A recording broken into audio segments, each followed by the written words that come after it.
There is a big responsibility part here for the people who are making decisions about putting these systems into the world, for the people who are designing these systems and deploying them in the world, that there is a real human cost for not building the right processes in place, for protecting the users or the people who are getting affected from these systems, to understand how these decisions are being made and what can they do to be able to contest them and ask the question of why. I am Eugenia Lostri, Lawfare's Fellow in Technology Policy and Law, and this is the Lawfare podcast, April 3rd, 2024. The use of AI to make decisions about individuals raises the issue of contestability. When automated systems are used by governments to decide whether to grant or deny benefits or calculate medical needs, the affected person has a right to know why that decision was made and challenge it. But what does meaningful contestability of AI systems look like in practice? To discuss this question, I was joined by Jim Dempsey, Senior Policy Advisor at the Stanford Cyber Policy Center, and Ece Kamar, Managing Director of the AI Frontiers Lab at Microsoft. In January, they convened a workshop with stakeholders across disciplines to issue recommendations that could help governments embrace AI while enabling the contestability required by law. We talked about the challenges that the use of AI creates for contestability, how the recommendations align with recently published OMB guidelines, and how different communities can contribute to the responsible use of AI in government. It's the Lawfare podcast for April 3rd, Contestability in Government AI Systems. So, our conversation today is going to focus on some of the recent work that you've been doing on contestability for government AI systems.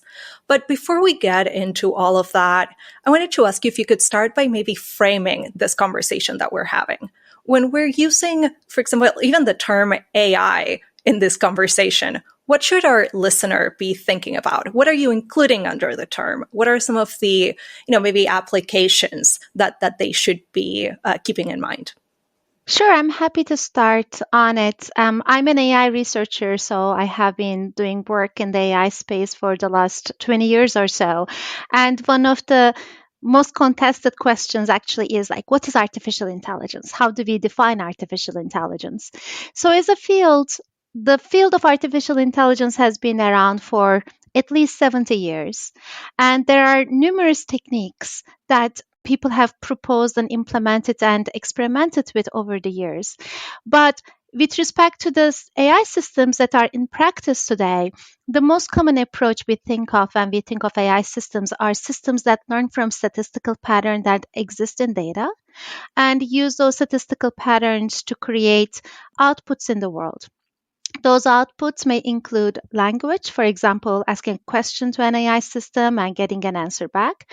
And in some cases, that response could be a decision, posing a scenario to the system and asking for the system's best prediction based on the statistical patterns the system has seen in the past in terms of what the most likely outcome or most likely intervention should be for that particular scenario. So when we are thinking about AI systems, we are thinking about systems that recognize language, respond in language, recognize faces, do image recognition, and so forth. And we are also thinking about these systems that can really reflect on many human-centered scenarios we run into in our daily lives, like people asking for loans, making decisions about loans in banks, or decisions around admissions or even in legal context. So there are many applications of these decision support AI systems who can actually make predictions about the outcomes. And just like many different domains in our lives, we are also seeing that these decision support systems, AI systems, are making their way into many government use cases as well. And that has been the focus of our study in this work. Building on what AJ said, the first thing to recognize is that AI is not just one thing. It's a set of technologies, as AJ suggested. Secondly, it's been around for a long time. And third, we in our work that is looking at this question of due process or contestability, we actually didn't limit ourselves, or we didn't use the words AI or the phrase AI or artificial intelligence very much, partly because we didn't want to get hung up on the definitional question that AJ was referring to. We talked about advanced automated systems. So governments, private sector, have clearly been using a variety of techniques for many years to make decisions about individuals. AJ mentioned loan decisions, benefits decisions, employment decisions, where some data was used and some technology was applied to that data. And so I think in terms of thinking particularly about this question of due process or contestability, when government adopts technology to make decisions about people, it's important not to get hung up on too much the definition, of sort of strict definition of what is AI and what isn't AI.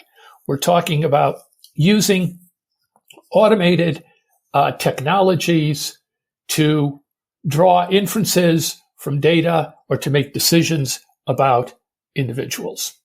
Let's be a bit more specific maybe here about what are some of those decisions that you were concerned about. What are the uses by governments of advanced automated systems that you were particularly concerned or that you think raise the questions of contestability or due process? So, in December of last year, 2023, the GAO, General Accountability Office, issued a report in which they found that 23 agencies had reported a total of 1,200 current and planned uses of artificial intelligence, and they use some definition of artificial intelligence. I think 1,200 was probably low as a number. HHS, Department of Health and Human Services alone, in its inventory, reported 163 uses. But many of those are not that they're non-controversial, but they are not rights impacting. NOAA, the National Oceanic and Atmospheric Administration, uses AI to analyze weather patterns. The U.S. Patent and Trademark Office uses AI to find relevant documents known as prior art, which is a critical step in the patenting process to see if there's anything out there previously that had talked about this technique that someone is claiming a patent for. Department of Education uses natural language processing, one of the technologies that AJ referred to answer questions about financial aid. In a 2-year period, they generated 11 million user messages using a natural language processing system to answer common questions about financial assistance. Any of those may pose issues around fairness or discrimination, but really where we were focused was around veterans' benefits, loan decisions where the government plays a role in loan guarantees, criminal justice sentencing decisions, employment decisions, health disability benefits, calculating a person's health disability. All of those are subject in some way to, let's say, algorithmic-based decision-making. Again, whether you would call it AI in current use is a maybe debatable question. But those are the kinds of areas where a person will face sort of individual, real-world consequences in terms of employment, education, access to housing, access to veterans benefits or disability benefits. Those were the cases we were focused on. And just to emphasize a few points here, these advanced decision support systems, decision-making systems, they actually have a pretty large number of use cases that are both applicable in the private use and the government use. And it is not possible to enumerate all of them. But by looking at the use cases we see, we can see that some of them touch on people's lives and freedoms, and they matter for people's lives significantly.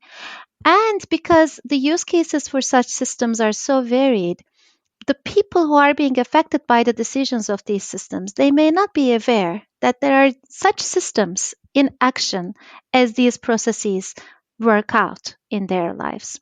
So one of the important considerations here is actually transparency, that such systems are being used in these cases.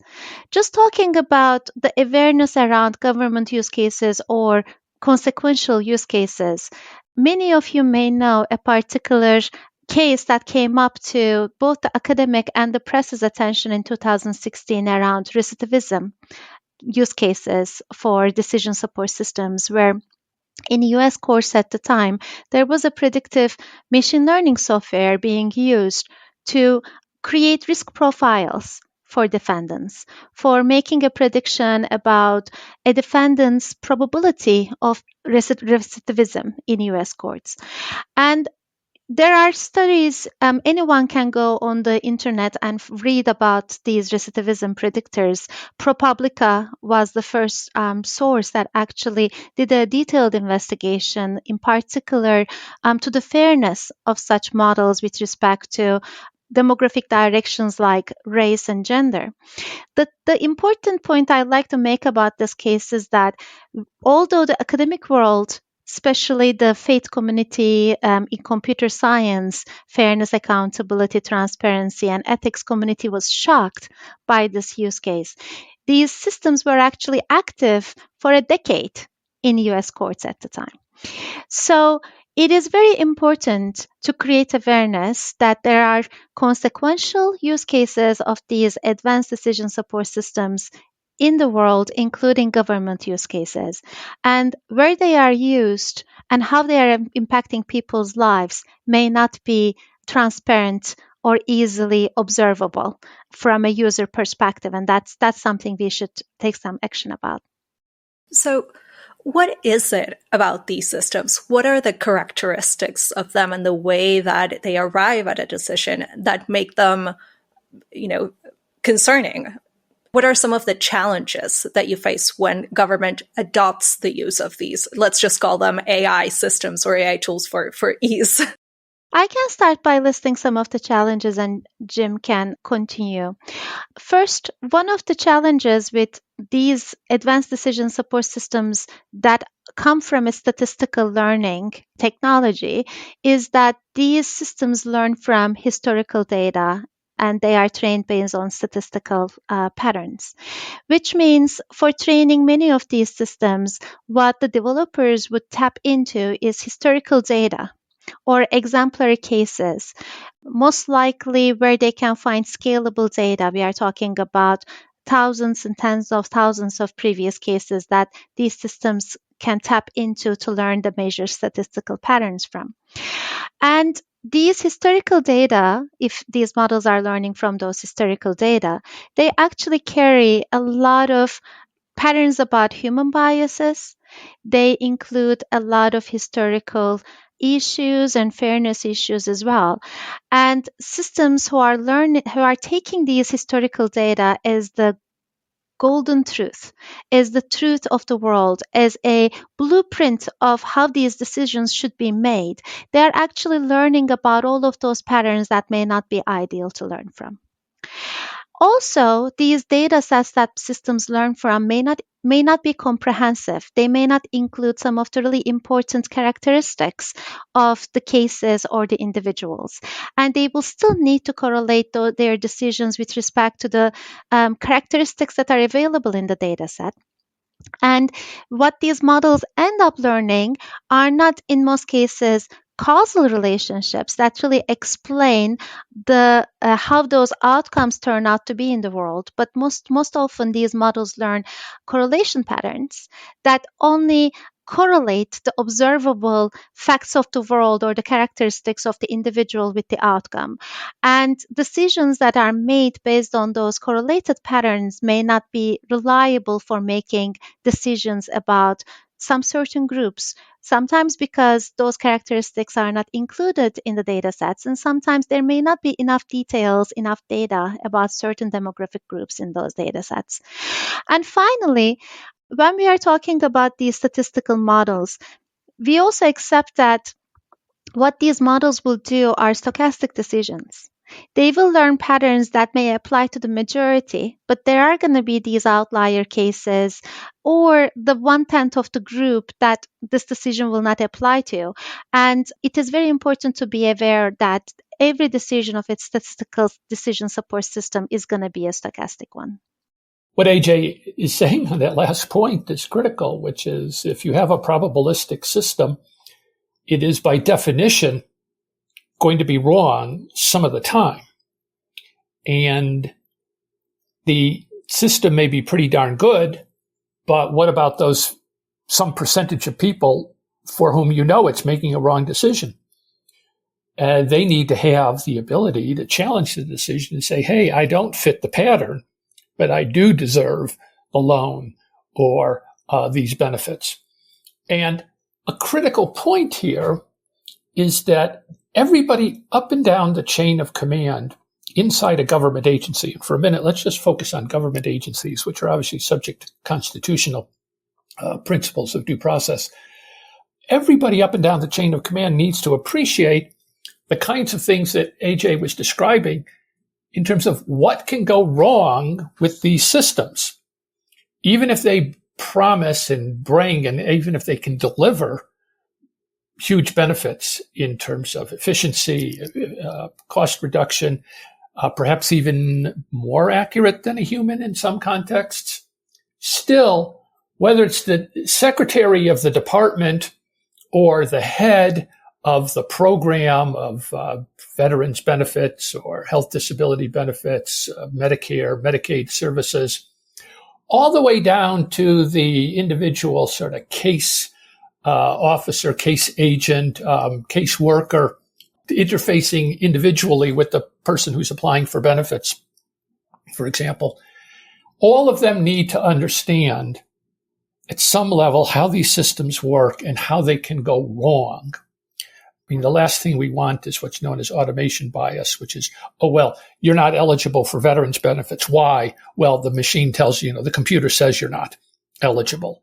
So up and down at the levels suitable to their position in the hierarchy, officials making decisions that, hey, we're going to automate, we're going to embrace AI, we're going to use AI, need to understand what can go wrong. And then they need to build in the checks and balances, what as a lawyer I would call due process. They need to build in the protections to make sure that individuals are not being unfairly treated. So in this quest to embrace AI, we talk a lot about some of the principles around the use of AI, and you've mentioned some of these before, but terms that we hear fairly often include fairness, accountability, transparency. And I would be actually quite interested in hearing from both of you, because you do belong to fairly distinct fields. What do those terms mean for each one of your communities? And is there, an alignment when it comes to using those words? Well, it's my own position, actually, that those terms are overused and misunderstood. Fairness, accountability, safety. And in fact, my participation in this project was generated by my feeling that, I'm over accountability or safety of AI, because these terms mean so much, they cover so much territory, that they don't really give you actionable insights or a path forward. And I think, in a way, this is what the administration has been saying in its AI policy. Every company that makes AI is committed to accountability and safety. Everybody has already signed these general principles of AI safety or responsible AI or accountable AI. Okay, fine.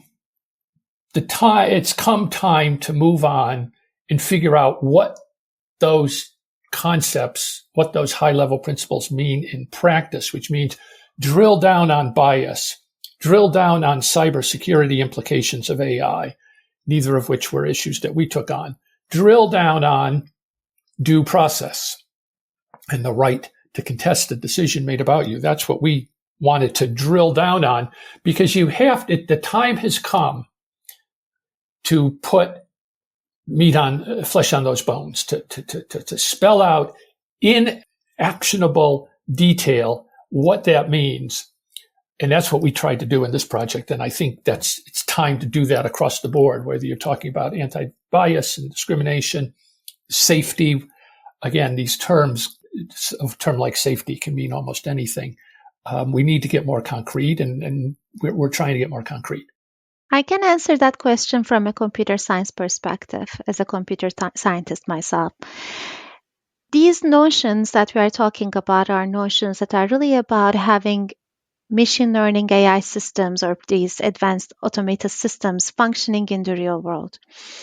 If you go to many machine learning papers and look into how machine learning systems, AI systems are being evaluated, you are going to see aggregated numbers computed on some test sets where people are going to say that according to this test set, this model that I have developed, this system I have developed is correct 90% of the time, or that is correct 95% of the time. But what we are seeing with these, when we are getting into the real world, is that those numbers have a meaning in the use case context as those systems are deployed in. That let's take a system that is 85% accurate. What are the cases that the system fails? What are those 15% of the time? When that 15% corresponds to some demographic group, or there is this concentrated errors that are happening for a certain demographic group. Now, we cannot talk about only statistical errors for these systems. Those errors have a particular meaning in our world, and that is that the system is not fair across the different demographic groups that it is working with.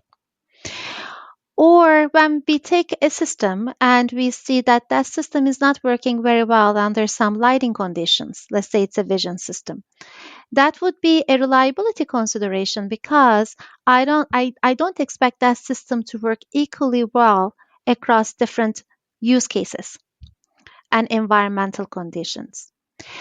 Or when we take a system and look into how that system is making decisions, does a human able to look into that system and understand the logic behind those decisions? Or is it just this box where something is going in and something is going out, but I have no idea how the system is coming to that conclusion? That concern is a concern of transparency. So the computer science community has been working on adding meaning to how we should think about the different considerations around how a system functions and how well it functions.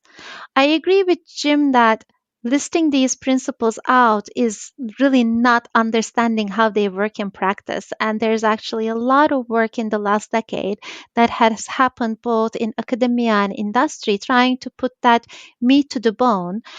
But we also understand that there's so much to be done, both on the fundamental technologies and also really diving into the use cases, understanding the considerations, and having a multidisciplinary dialogue where we are not looking at it only from a legal perspective like Jim or like a computer science perspective like me, but we can actually bring these diverse perspectives together, ground them on particular use cases, and that could be one way to bring more meat to the bone. That's one of the things that we have been trying to do in this project, really bring that multidisciplinary group together to reflect on these upcoming important issues. So, drilling down on contestability then, how does contestability connect to these principles? How do you see it affecting the conversation that we're having? So again, I look at it again from a legal standpoint.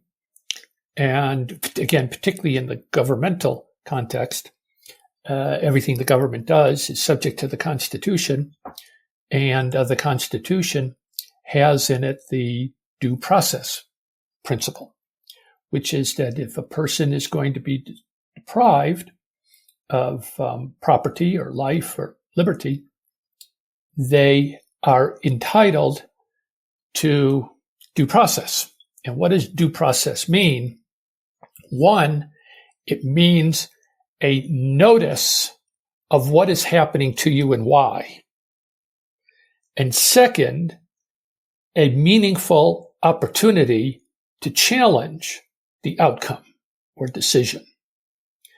And both of those are implicated, again, right to a government guaranteed loan, right to veterans benefits or health disability benefits or other governmental benefits, education, including by state-run, government-run schools, all of the criminal justice system, of course.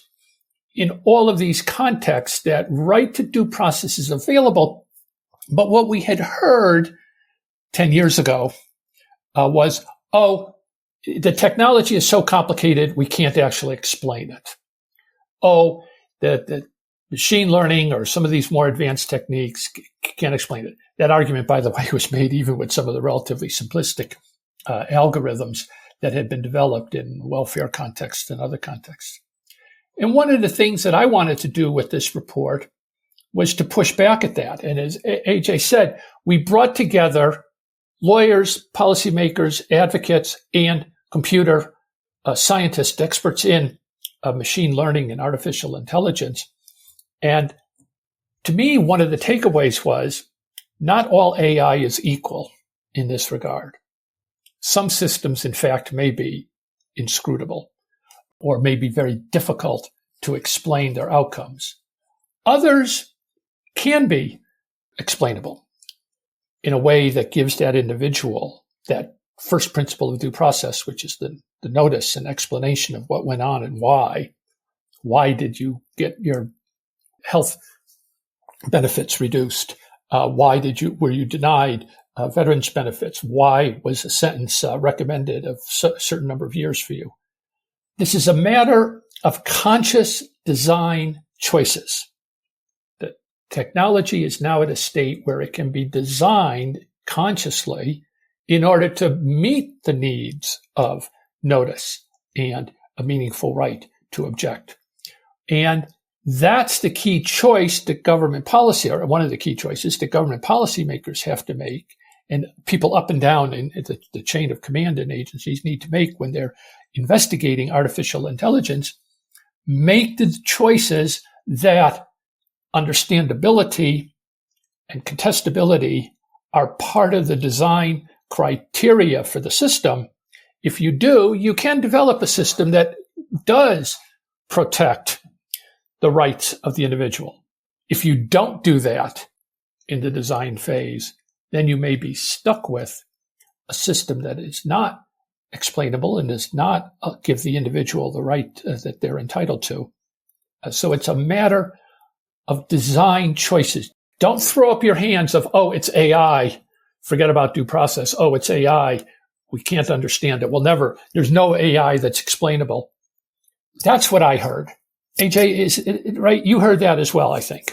One of the most interesting things in our studies was listening from the people who are affected from such systems and the difficult road in front of them for understanding how these decisions are being made and also how to make the system work for themselves. And I think the most touching part of our meetings for me was hearing the human cost that is associated with not taking the responsibility that Jim is talking about, where people basically says, it's AI. I don't have a control over what these systems do. There is a big responsibility part here for the people who are making decisions about putting these systems into the world, for the people who are designing these systems and deploying them in the world, that there is a real human cost for not building the right processes in place, for protecting the users or the people who are getting affected from these systems to understand how these decisions are being made and what can they do to be able to contest them and ask the question of why. So I really agree with Jim that there is this responsibility that people need to understand, and they also need to understand that there are certain decisions they can take. For example, what is the type of a decision system that they want to deploy into the world? Are they okay with a system that they cannot look up and understanding the logic? If they are choosing a particular system where that logic is not clear, are they implementing additional methodologies on top that could actually create a proxy explanation for the logic of that system? How are they educating the people who are going to be using the recommended decisions of these systems? Do those people aware of the limitations of these decision support systems? Do they have the right means to be able to overcome when those decisions are wrong? That's another set of design decisions that the developers and the deployers of these systems should be aware of.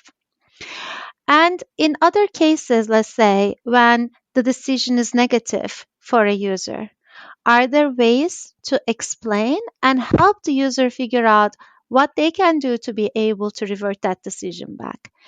So, what we are trying to say here is that what matters, at least as much as putting that decision support system into the world, is how you build the right processes and the decision making around it, such that you are taking responsibility for the decisions that those systems are supporting.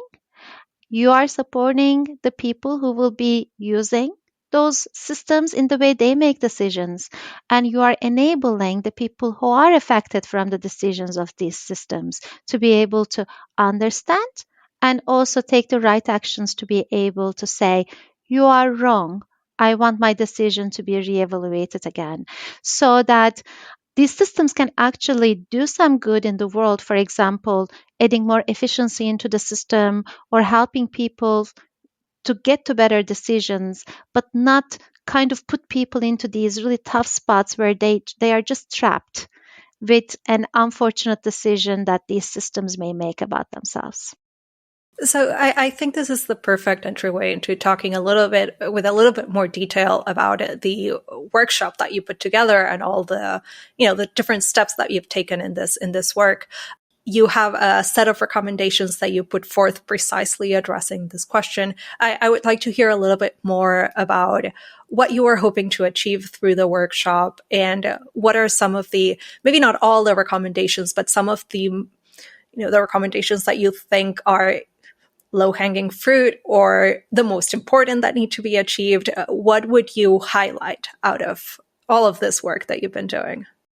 Well, one way to do that is to look at this to match our recommendations to a recent memorandum from the Office of Management and Budget, which was issued giving direction to federal government agencies looking at the adoption of artificial intelligence. And the administration has had it clearly in mind two goals, two principles. One, they want to promote the adoption of artificial intelligence within government. Secondly, they want to avoid the negative impacts that could come from poorly designed or poorly implemented artificial intelligence. So from the outset, the administration has said that artificial intelligence is both potentially very, very beneficial and simultaneously very risky. And the president had set out an executive order last year, which launched a process which is still ongoing in many respects. But one element of that was the issuance within the past week or so by the Office of Management and Budget of a directive to federal agencies. And it started where we did in some respects by identifying that there are certain rights affecting uses of artificial intelligence. And it identified them in substantial detail. And there are the ones we've been talking about: criminal justice, benefits, education, healthcare, language translation services for government services, etc., image, facial recognition, other biometric systems. And for example, it had one recommendation which was in a way partly based upon a recommendation we issued. We held our workshop in January of this year, and we very quickly, during the workshop, working with computer scientists, lawyers, advocates, civil society, academics, government officials, corporate representatives, we developed a set of recommendations and immediately made them available to the administration. One of them, for example, was the importance of testing. So you need to test your AI products in the real world, on real people, and see, are they working the way you thought they would? We started from the premise that due process is a constitutional right. And we recognized that there were challenges in ensuring that right when you use these automated systems. And so one of the recommendations, which the administration reflected in its OMB memo of last week, was test for performance in the real world. Ece, do you want to cover a couple others, or we can bounce back and forth? Yeah, so what our recommendations were trying to do was thinking about the diverse set of stakeholders that both get affected by the outcomes of these systems and also have a role to play in making decisions about the deployment of such systems in real-world settings. We recognize that these stakeholders are diverse, and we cannot expect them to have the same background in terms of where this technology is. And what we were trying to do with these recommendations is create a blueprint of the general steps and considerations these stakeholders should think about as they are thinking about applying such systems in their applications. We try to stay at a very general level so that regardless the use case, these recommendations would have some applicability.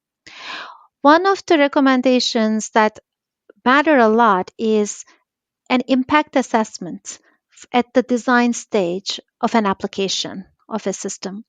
What we mean by an impact assessment is that even before you make any decisions about which system to purchase or how to train it or where the data is coming from, you can actually think about a potential use case and imagine what can go wrong with it. And put yourself in the shoes of the people who will be affected by these systems.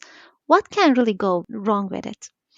That is such an important part of the envisioning process when it comes to these risks, because even before you attach yourself with any technology, you are empathizing with the end user. You are putting yourself in the shoes of them and thinking about what can go wrong. That becomes a template for you to do further evaluation and testing that Jim has talked about. If we are not aware of what kind of risks may happen to which groups of people, then we don't know what to evaluate for afterwards. So this recommendation of being able to define the risks, imagine them, and then once we have the system, be able to quantifiably test them in the real world is a pipeline that any person making decisions about the deployment of these systems should really be considerate about. Another recommendation we have is for any use case, who are the experts you should be having in the room so that you can make the right assessments about the risks? Sometimes we may not have the right people in the room and some of the important insights may go unnoticed. Another observation is people are making decisions about purchasing such services. How can they actually list what are the requirements that really matter for their applications and can be informed about them from the earlier days and create a criteria, create a call for such systems that actually takes these considerations into account. For example, are there certain domains where you want an interpretable system? By default, you can understand the logic of the system because that will give you important benefits. Then they should be in the call for such a system, in the requirements of such systems. So we are trying to reach out to the people who are making decisions about purchasing these systems. We are providing some guidance for the people who are deploying them in the world, and also trying to create awareness that there is this additional important steps that we should all be taking as we put such systems into consequential scenarios in the world. One thing that came through loud and clear in our workshop and then came through loud and clear in our recommendations, and I see it in the OMB memo, is that the individuals who will be directly affected by an advanced automated system must be involved or represented at all stages of its development and use. This can't just be the lawyers and the technologists and the program managers. There's, AJ said, at the workshop we had there a woman who was very severely disabled, needed very intense medical care, and had been fighting against her state, which administers the federal program, to get the health care that she needed, the home care that she needed, so she didn't have to be put into an institution, which of course is always more expensive anyhow. And just hearing from her and hearing from her lawyer about the struggles that she had gone through in responding to this automated system. It wasn't even really AI, but it was relatively crude, but still hard to understand system. That brought home to us the importance of talk to the people who are affected, because they have a perspective that it can be very unique. And this point came out, I'm pleased to see, in the administration directive, the OMB memo from last week. Agencies must consult, the OMB memo says, agencies must consult with affected communities. Another thing that we talked about was the importance of accessibility in terms of language. This again came through pretty loud and clear in the OMB memo, that notices must be understandable and they must be provided in appropriate languages. It's interesting, if you go back to the Supreme Court cases, for decades, the Supreme Court has made this concept of understandability a part of the constitutional principle of due process, that government processes can be very complex, and government officials and sort of advocates and lawyers and the public interest groups, the advocacy groups, can all talk in this very sort of closed lingo.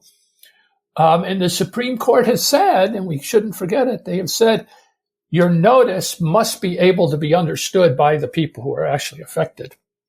And again, this came through, I think, in the OMB directive.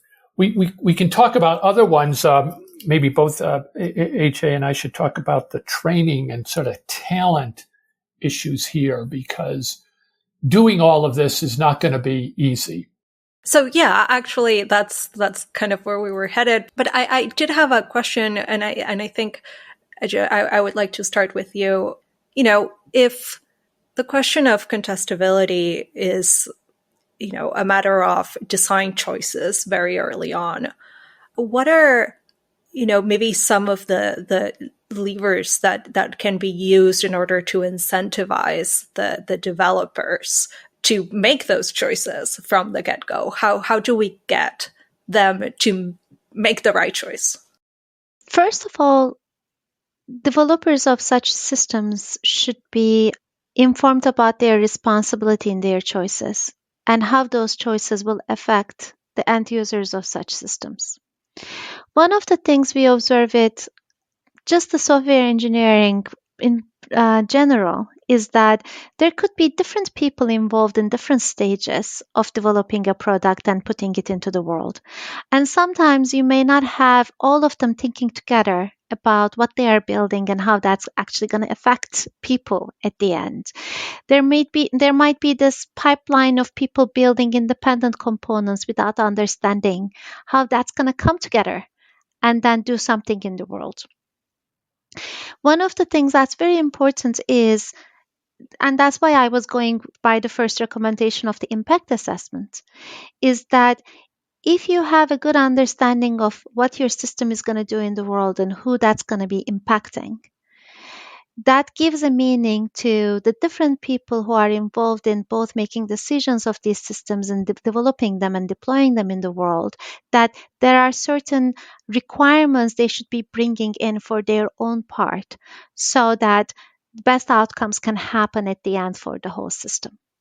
So that awareness, taking that responsibility and understanding that there is a set of choices different people are going to be taking, and together that's going to be influencing the impact that those systems do in the world is very important. But I also understand that these can come across as very abstract concepts. And that's why it is important to have concrete guidance, recommendations, and sometimes regulations in place so that they can create a blueprint for the developers of such systems to follow. For example, I work at Microsoft. I've been involved in the responsible AI practices at Microsoft for the last decade.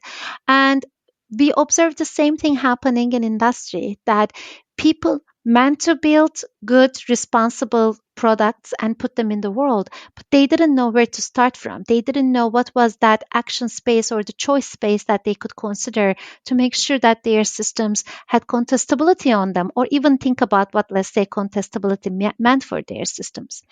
So one of the things we did over the years was creating a responsible AI standard at Microsoft that's now active for every AI product we develop.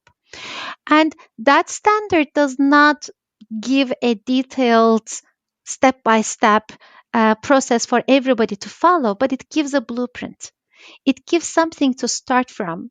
And by also providing some resources that, what are the set of techniques you can implement for contestability? What is the vocabulary around it?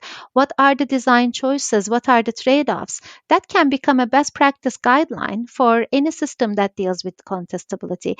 We can provide hands-on tools and guidance to the people who are developing these systems so that they can chart their way through it, and that come from a point of being very informed about the responsibility they are playing in their users' lives. And that's one of the things that we've been trying to do with this work as well, focusing on the government use cases. And a lot of this is going to come down to the nuts and bolts of government procurement, which is not in the OMB memo. I hope that there's going to be follow-on effort by OMB, because, of course, many of these systems have been developed, will be developed by private sector contractors. And the very nitty-gritty stuff around how that request for proposals, the solicitation, and then the contract, how those are written to make contestability by design a contract requirement. Because if it's not in the contract, the developer's not going to build it. If it is in the contract, then you have an enforcement mechanism. The government has a enforcement mechanism over the contractor. And the kinds of details that AJ was talking about, and the kinds of sort of, again, if you don't tell the contractor that contestability is a requirement of the system, if you don't tell them that understandability is a requirement of the system, they're not going to build it. So this seemingly very obscure and sort of very off to the other side set of concerns around how you write government solicitations and government contracts, that's really where the rubber's going to hit the road. And that's where agency by agency, the contracting officers need to, again, to understand what can go wrong, what are the different flavors of artificial intelligence, and build their contract to make contestability a contractual obligation. Now, you've both been mentioning the need for awareness, the need for understanding so many different things at so many different levels, right? And this goes back, Jim, to the point that you were making before about how much talent, how much AI understanding we're going to need in order to actually make these changes and ensure that we have this safe, secure, trustworthy, accountable, transparent, all the nice things for automated systems. So two-part question. Do we have enough AI talent? And if not, how do we get there? Simple answer to question number one, no. Nobody does. Private industry doesn't. And in fact, industry and government are competing with each other for talent. Second, how do we get there? Obviously, we want to encourage the educational system to do a better job of producing people with the necessary skills. But one recommendation that we made in our report, again, not reflected, unfortunately, in the OMB memo, but I think it still is viable and needs attention. The government is going to have to train its own AI talent to some extent on the technical side, but more even on this sort of question of getting the policy people and the technology folks to understand each other and to be able to communicate.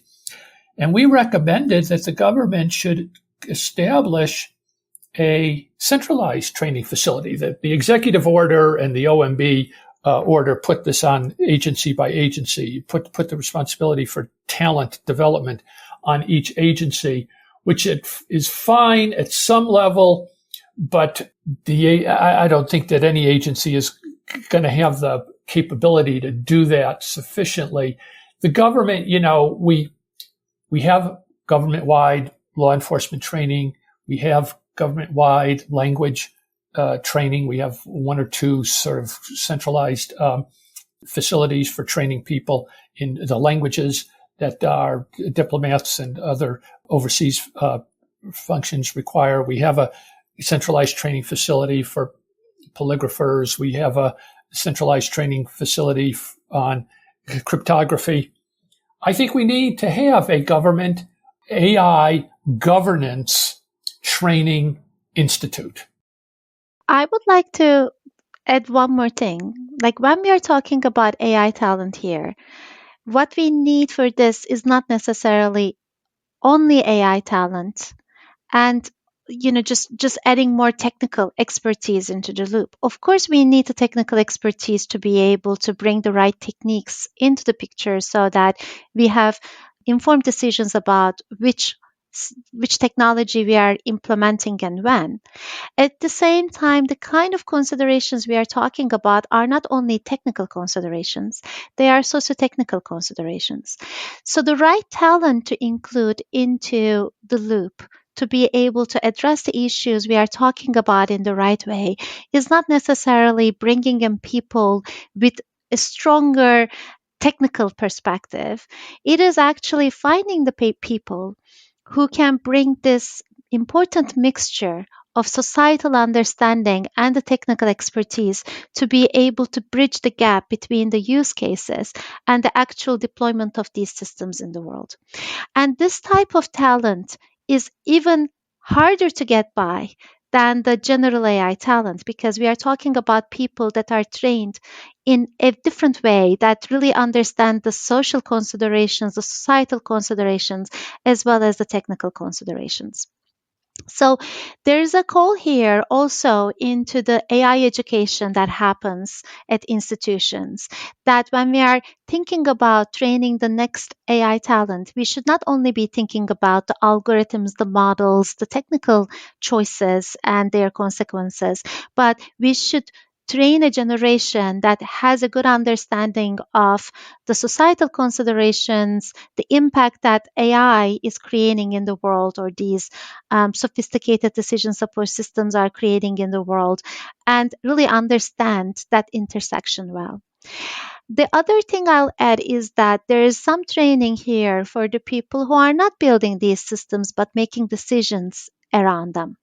So for the people who are going to be using such systems, they need a certain education. For example, imagine there is a judge that will be using some advanced automated decision support system. What is the training that they should be receiving so that they are not being affected by the automation bias as much as possible?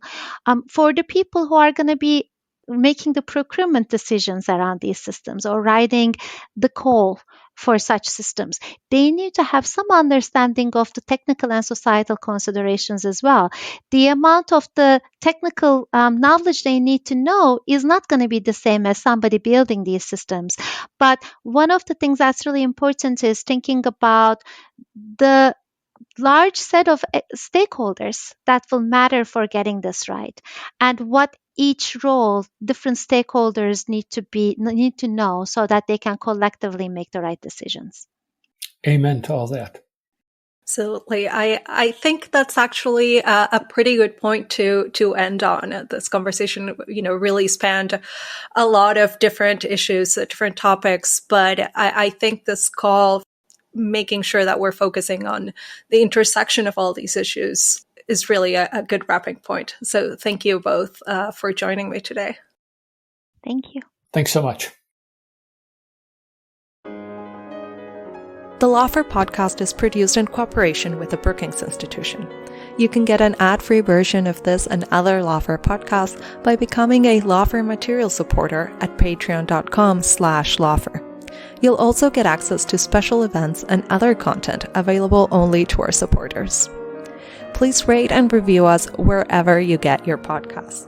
Look out for our other podcasts, including Rational Security, Chatter, Allies, and The Aftermath, our latest Lawfare Presents podcast series on the government's response to January 6th.